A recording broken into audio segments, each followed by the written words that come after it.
If you have ever wondered about the relationship between Bert and Mary Poppins, then stay tuned as I draw a conclusion.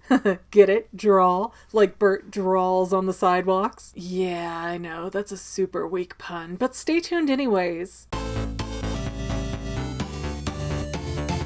Hey family members, I'm McGann, and welcome to the Fangirl, where we dissect movies to get answers. Now, if you haven't seen Mary Poppins for a while, the basic plot is that these rowdy kids have a nanny who falls from the sky to make some magic happen and teach these younglings that there's fun in the mundane. Well, I guess Mary's prime directive is actually the father, Mr. Banks, because he's all work and all neglect of the kids. Not that Mrs. Banks is any better though, because she's all girl power but then has nothing to do with her kids either. But as soon as the family seems okay-ish for a solid 5 minutes, Mary pops open her umbrella and she's off again. Now, Bert is also a character in this movie, even though he's kind of shoehorned in there and doesn't directly affect the plot at all. Basically, Bert tags along for some of the magical adventures, but overall, he's shown to be something between a bum and a jack of all trades. Bert draws by the park, he straps on 30 instruments and dances around for coins, he cleans chimneys. He's a pretty diverse fellow and the only person who seems to know who Mary Poppins is. Now, since Mary and Bert seem to be roughly the same age, I always had it in my head that they used to date. I also really thought that they were engaged at one time, but now I'm 99% sure that that was a Sherry Bobbins reference from The Simpsons. Mary Poppins and I were engaged to be wed back in the old country. Then she got her eyesight back. Suddenly the ugliest man in Glasgow wasn't good enough for her. It's good to see you, Willie.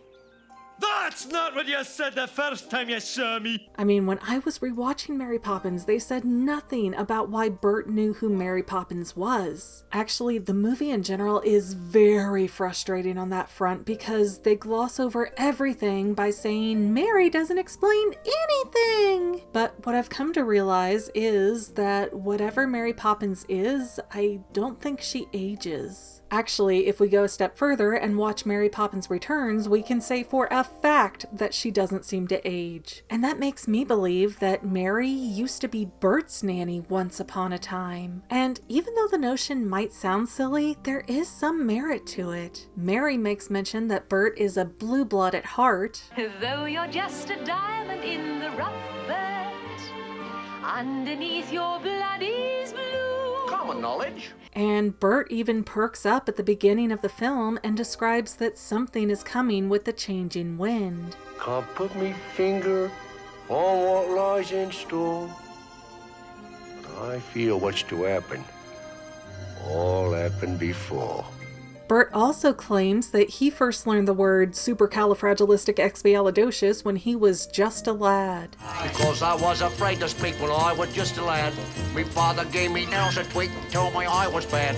But then one day I learned a word that saved me aching nose. The biggest word you ever heard, and this is how it goes. Oh, supercalifragilisticexpialidocious. And since that term seems to be a Mary exclusive, all the clues track to suggest that Bert also had Mary as a magical nanny for a short time in his life. And since it's usually higher income families that can afford to have a nanny, that also suggests that Bert was from a well-to-do family, which would explain why no one found him off-putting while he sang and danced for money, because he's not a real bum. But here's where this theory gets dark. It appears that Mary Poppins has a track record for finding these upper-class neglected kids and then trying to turn their lives and families around. However, Mary also bails the instant they all seem fixed. That's not how life works! Mom and dad spending one day with their children does not equate to all of the family dynamics being fixed. You know, shaking things up for a few weeks and trying something different doesn't mean that you're gonna have a lifetime of change. We even see that Mr. Banks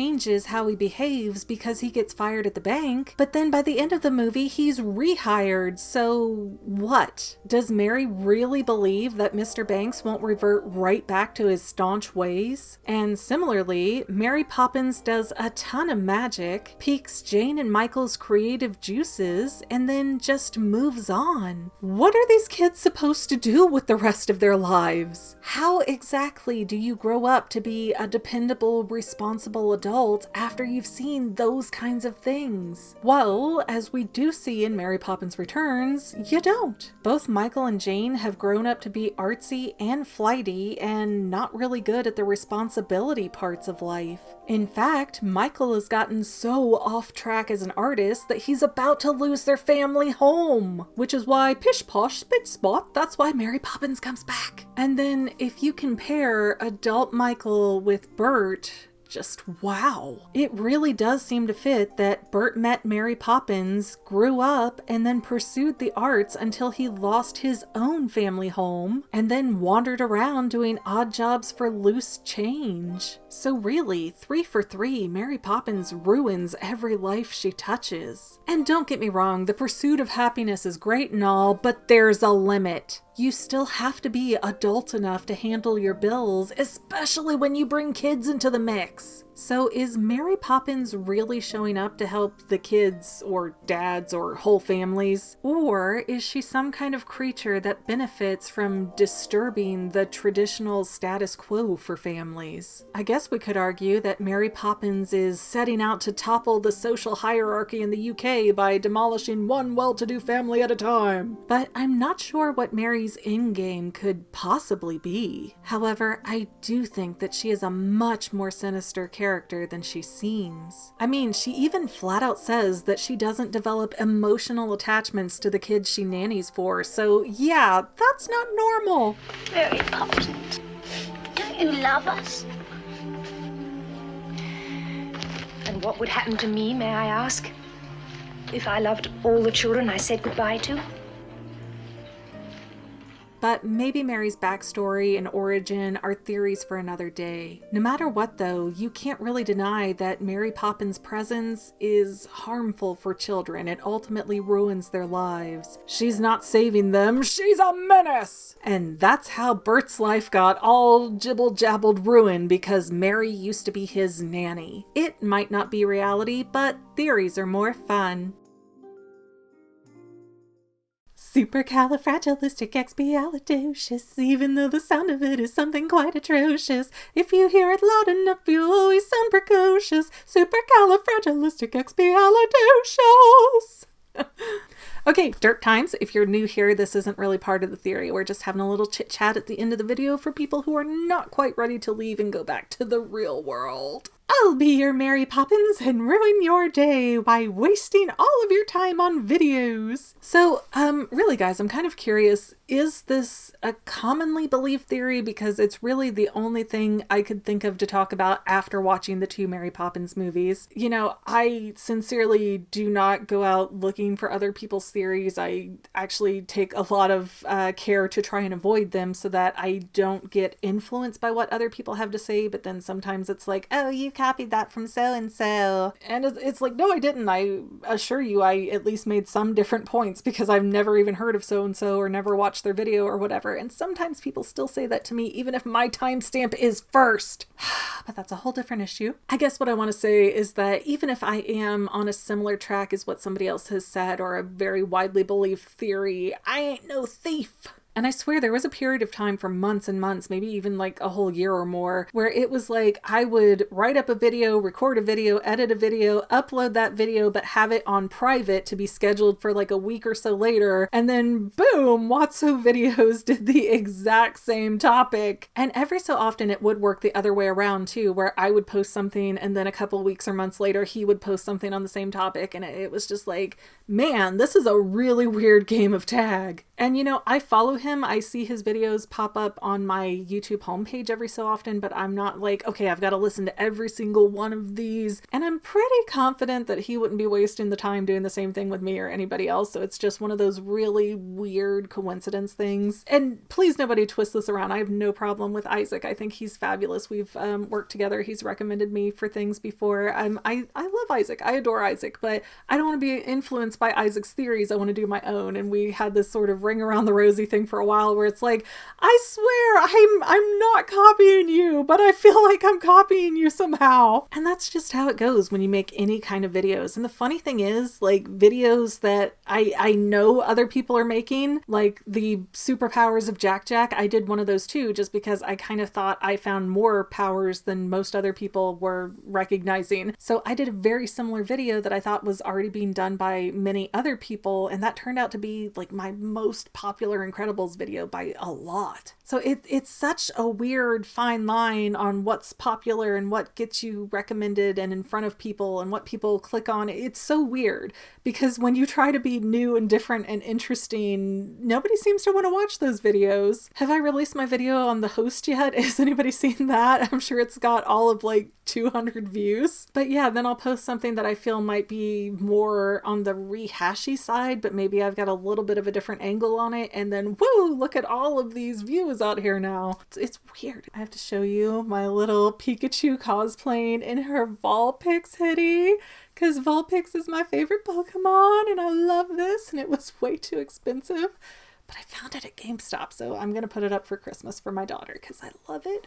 But I wanted to give it a hug and a little kiss before it goes away and disappears into her field of Pokemon plushies. But let's close out again with another little song snippet because you can only sing so much before you get flagged as a copyright problem. Let's see. Just a spoonful of sugar helps the medicine go down. The medicine go down. No, that felt pitchy. Just a spoonful of sugar helps the medicine go down in the most delightful way.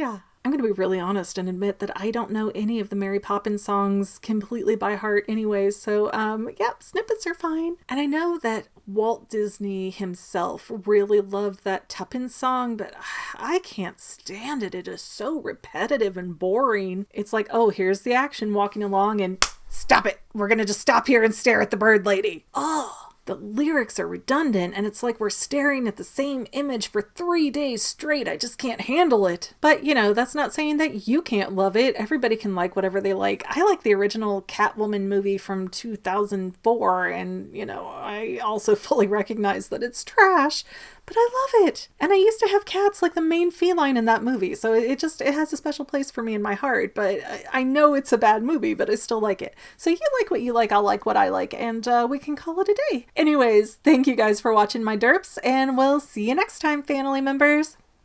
And that makes me think, and that makes me believe that Mary used to be Bert's nanny once upon... What is wrong with me?